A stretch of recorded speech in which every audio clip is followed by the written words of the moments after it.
Welcome to the Clarity Project, an organized public forum dedicated to clear, direct conversations.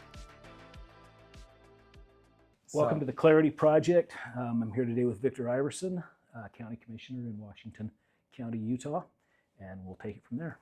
Tell me about yourself. Well, Gene, it's great. This is a great project just to kind of have a dialogue with the community and just talk about everything that's great about Washington County and also talk a little bit about local and county government, right? So for people that might not know me, I grew up here in Washington County, born here in St. George, and then my family moved to La Verkin, graduated from Hurricane High School, and went to college in Dixie back when it was a 2-year school after an LDS mission to Mexico. And my wife is also from Hurricane, so both of us have been here for a very long time. I grew up in a home, I'm the youngest of 7 kids. My dad was actually a little older than some fathers of children my age. He went to World War II. And so I grew up, my parents were both very interested and involved in civics in America, and they were what I would call free thinkers and constitutional minded people. And so I grew up with that, and I've just always had this passion towards America and what it means, this idea of a social contract, the idea that we as citizens and our citizenship, we need to be involved, and we have an important responsibility to our community and our county to do that. So after college for quite a few years, I owned my own business. I grew up in the trades. My father was a contractor and a brick and stone mason. I picked up the trowel and did contracting. I know what it is to make that payroll and to have people, employees that depend on you. And I think that's an important thing for people that are in government to have had an experience with the private sector and know how hard people work out there and how businesses are run and kind of the burden of government, if you will. I had an opportunity to go to work for somebody who I met back when we were both in college. I was a student body president at Dixie, and he was a student body president in BYU, and that was Senator Mike Lee. So I'd always been involved in local politics and the Republican Party, and I've been on the State Central Committee, a number of like elected positions within the party, and I also liked working for candidates that I really believed in and supported. And so I had an opportunity to work for Senator Mike Lee as a staff member for about 3.5 years. And then the opportunity to run for a county commission came up. And I just kind of felt drawn to it. I felt like it was, I love our county. I love the history and the heritage. And I know that my family comes from pioneer roots, but I think this is a gathering place, right? So there's a lot of new residents that have moved here, and they bring their talents and love of this county. It's amazing how people can move here and they fall in love with the county and love it as intensely as I do. And so I was elected in 2014. Denny Drake, who's a great county commissioner, he was called to be a mission president for the Church of Jesus Christ. And so he left office and I came in 2014. I feel blessed that I've had an opportunity to work with 6 different county commissioners during my time as a county commissioner.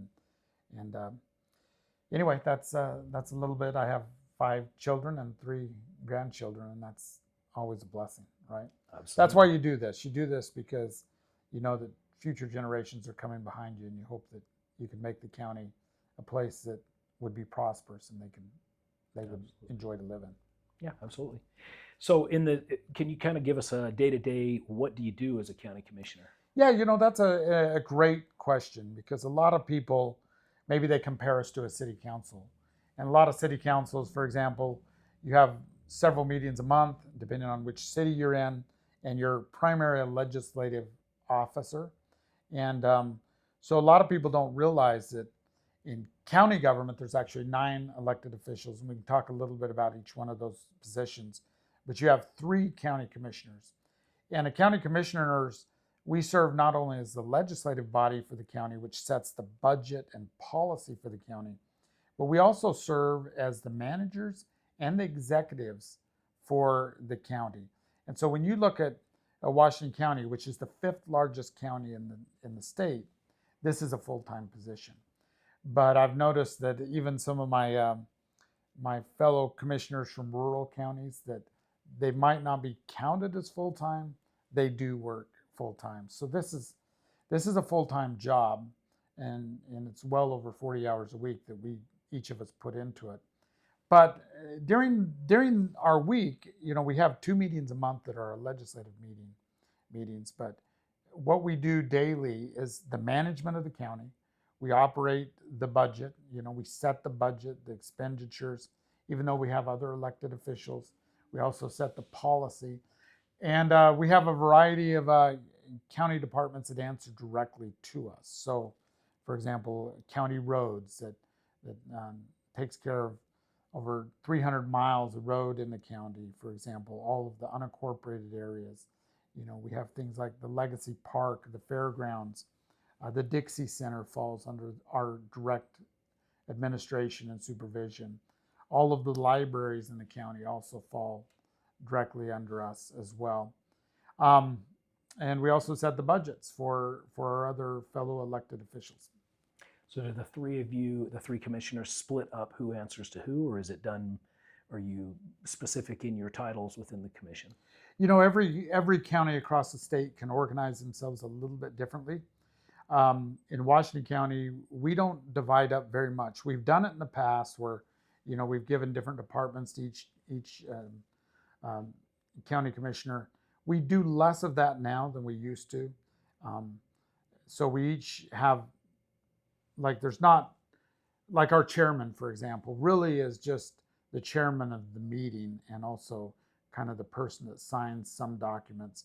We all have a certain amount of direct management over the different departments of the county.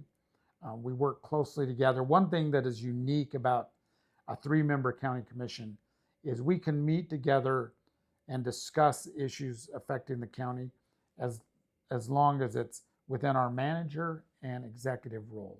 So for example, if we were going to talk about land use and it was going to be an item that was going to come before us, like a zone change or an ordinance, we wouldn't meet together. We'd need to meet separately with our attorneys or whoever was drafting that. Right. And so there are certain counties that, or certain departments that I have more oversight than others.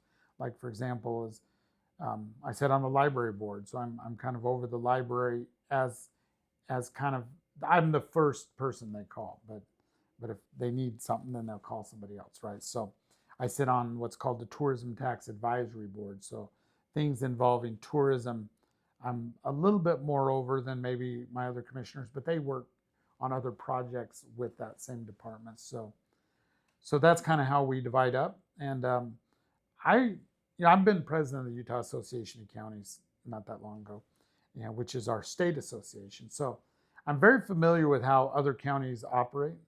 I feel like we have it pretty dialed in here in Washington County. People would probably be impressed with how tight of a ship we run, how much the volume of items that cross our desk on a daily, weekly basis that we're able to deal with and make decisions on. So, right. Okay. So as far as what you guys have to deal with, what would you say would be maybe your top 3 challenges that you face while in this position? Well, I think one that a lot of people don't think about is public safety. So we have an elected county attorney and we have an elected sheriff. And so they have direct supervision to their offices. In other words, Jerry Jager is prosecuting crimes and the sheriff is making sure that we have patrol. He's responsible for the county. He works with obviously other law enforcement agencies, but he runs the jail as well. And the reason I say public safety is that's 67% of our overall general budget. And we run together about a $200 million budget. So just barely, for example, we just finished up a major expansion onto our jail as far as what we call medical wing. It adds it adds more beds. that's in order to keep that going. I would say that that's a big issue for us. We also work very closely with with other cities on transportation planning and water planning. All of the impacts of growth. A lot of those impacts are directly felt by the cities and towns because that's where growth is mostly happening in Washington County. But we're responsible to help guide through some of those roads and routes and water, and we do that a couple different ways. We have what's known as DTEC, which is kind of it's our metropolitan planning organization, handled through the 5 counties where it's based out of. But all the cities and counties, we convene we bring a lot of different parties together to work on larger county planning, if that makes sense. Water, for example, is handled through the Water Conservancy District, but I sit on that board. We appoint members to that board. So we don't handle directly, but we handle very indirectly, and we're very engaged in that. So you have public safety, water and transportation, basically the impacts of growth. And, we've been growing so much in this county, we kind of take it for granted. A lot of people are like, can't you just stop the growth? I am kind of indifferent to growth. I tell a lot of people, the only reason I appreciate growth and prosperity is I have kids. You have children. We all want those. We want our kids to be able to find a place to prosper and stay here.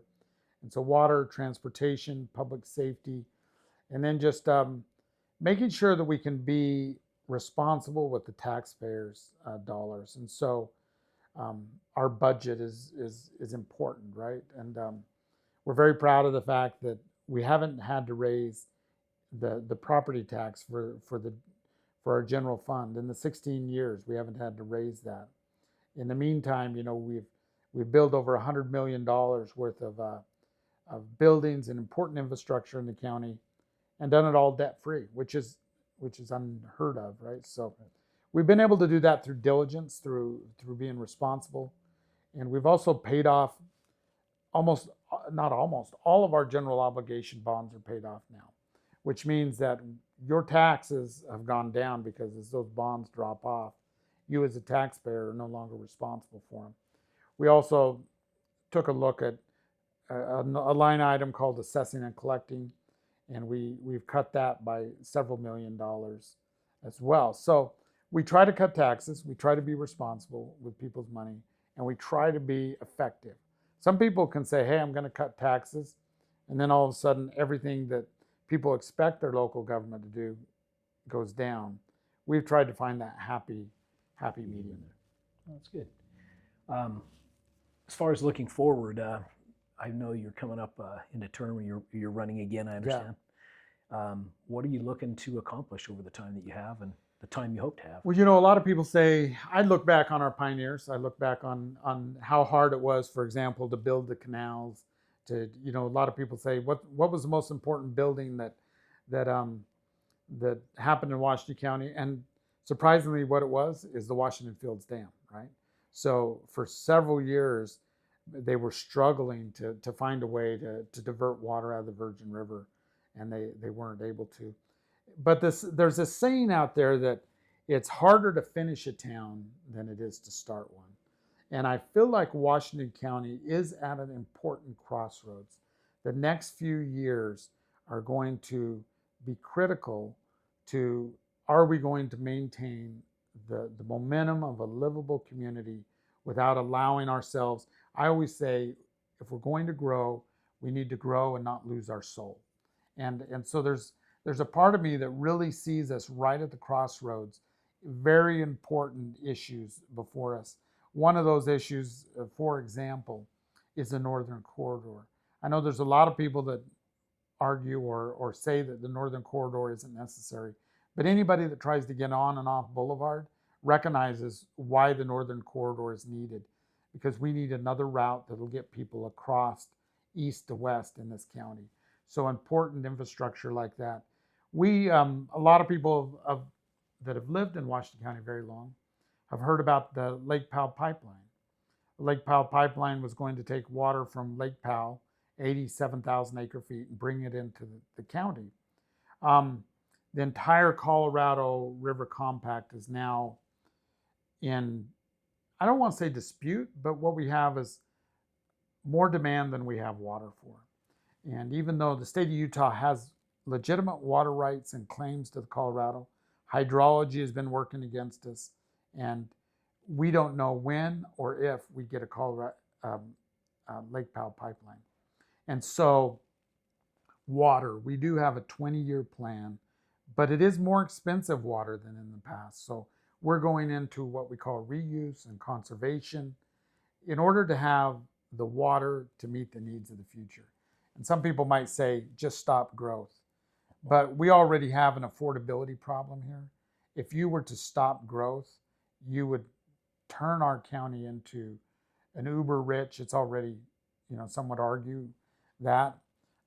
It would cause affordability problems like we've never seen. There is going to be a time when we have to decide as a county how many people can live here. And I think that time is not now, but it will be in the future, anywhere from 350 to 500,000 people. So that's a little ways out. But in the meantime, we have this 20-year water plan that we're working on aggressively. It includes bringing new reservoirs online. We have Chief Doka Reservoir that'll be completed in a year or so. We have a Graveyard Wash, which is another small storage water place out right in between Ivins and Santa Clara. And of course, we've just secured the land for what is known as Warner Valley. That'll be built probably at the end of the 20 years, because everything has to be built as demand comes on. But yet you need to be planning far enough ahead. So those are the demands, the challenges that I see: water, transportation. And here's the thing: is that I always tell people this: being a county commissioner is kind of like being in an arranged marriage. And what I mean by that is you got to work with 8 other elected officials. I feel like in the time I've been a county commissioner, there's actually been a lot of turnover in county government. And my skills I think have been important to kind of keep that ship sailing, where we've been able to get along. I mean, like I said, I've worked with 6 different county commissioners, 2 different county sheriffs, 3 different county attorneys, 2 different clerk auditors, 2 different recorders. Anyway, the list has gone on. The only person that hasn't turned over is our treasurer, So anyway, I think that's the value that maybe experience can bring to this job. It's just kind of that steady hand that we need, because the fact of the matter is nothing is necessarily easy in Washington County. That's what makes it so great to live here, is that God tries you and tests you, and you have to want to live here and build a future. So, Great, that's perfect. Yeah. Anything else? Well, I think one of the things that people need to know that we've really focused on as a county commissioner, and I'm proud of, is we've lived through, I think, what history will look back on and really marvel and question and maybe doubt what everybody was thinking during the 2020 pandemic. And I can remember as a county leader sitting here thinking, why is the whole world going crazy and basically denying constitutional rights over a health crisis?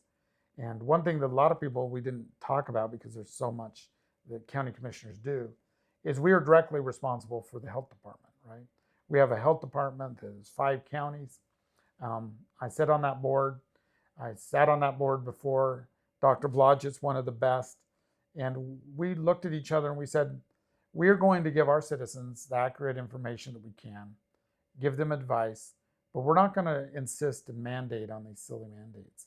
And we had to do that delicately, right? Because you had a lot of fear in the community. You had a lot of our medical community they were receiving different information, and they were wanting to shut down and mask up, and we were just trying to maintain it. I feel like we navigated that as good as anybody in the nation, and we stayed open and we stayed free. And then as we sat there and we looked at what happened post 2020, when you had everybody tearing down statues and wanting to go, wanting to destroy culture and history and question everything, we made an agreement that we were going to declare Washington County as America's county. We started erecting statues and putting in God we trust and standing up as America's county. I think it's important that we recognize that fighting for our cultural infrastructure, if you will, is as important as fighting and developing the physical infrastructure that you need.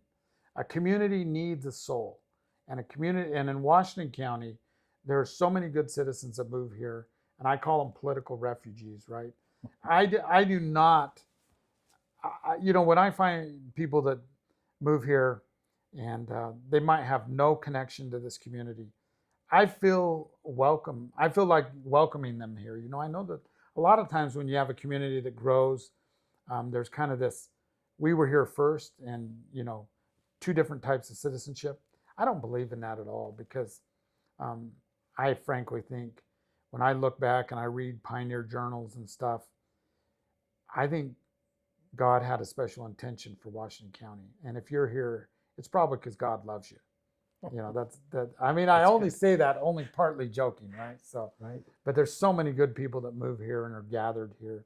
And I tell people, if you moved here, if you're like me and come from 5 generations, or if you moved here recently, you're still a pioneer, because I think that individualism and that pioneer heritage is something that you have to have in your soul if you're going to really like being here. I've seen people, frankly, that moved here and they kind of have a negative attitude about maybe the history and culture of Washington County, and kind of they don't feel it, and then a few years later, all of a sudden they move back out of town. It's just probably not the town for you if you hate everything about America. You're probably not going to fit in here. San Francisco is probably beautiful this time of year. Yeah, So- that works. So I know that you guys have worked quite a bit on this. I know this is something you're kind of looking forward to or being part of this year. But what's the 250th celebration doing here in Washington County? Yeah, we started a little over a year ago, actually, with a committee. We had a committee that we've drawn cities, and we have the chambers of commerce, and we have the school district, and we started celebrating it last year. We actually kicked it off at our county fair, because our county fair happened to land on the 250th anniversary of the shot heard around the world. So we had a colonial village and a reenactment there. We're going to have the colonial village back to the county fair. It's going to be the last 4 days, so it's like the 13th. It's like the 13th, 14th, and 15th there. Don't quote me on that, but it's the last part. People need to come out. The county fair is free this year. We're not going to charge any admission like we used to. We want people to come and go as they'd like. But the cities are doing a great job. Santa Clara is doing a tremendous job. Other cities are planning. They're doing activities. So we're kind of ahead of the head of the race, I guess, for America's 250. We just barely opened up our historic courthouse that had been owned by St. George City for a long time, and they gave it back to the county. We put some renovation into it, and we have a great nonprofit, United We Pledge, that has opened that up. They're going to have classes and programming in regards to America's 250, and also in regards to our heritage here locally. So there is a lot of celebration. I'd encourage people to kind of watch. I know Santa Clara in particular is doing a great job having different lectures and programming. I know other cities are working on this as well. So we're going to continue to celebrate. We're America's county. Of course we're going to. So yeah. Perfect. Right. Well, anything else you want to add before we close shop? No, I think for now we're good, right? We'll So come back again, yeah. get on some specific issues at another time. Then. Well, good. Thank you. Appreciate you. Thanks. Appreciate it. This interview was conducted under the Clarity Project's established participation standards and structured format. All participants appear voluntarily. The Clarity Project does not endorse or oppose any individual, organization, or policy position. All audio, video, and related materials are the property of the Clarity Project. Content may not be reproduced, redistributed, or used for commercial purposes without written permission. This material is presented for informational and archival purposes.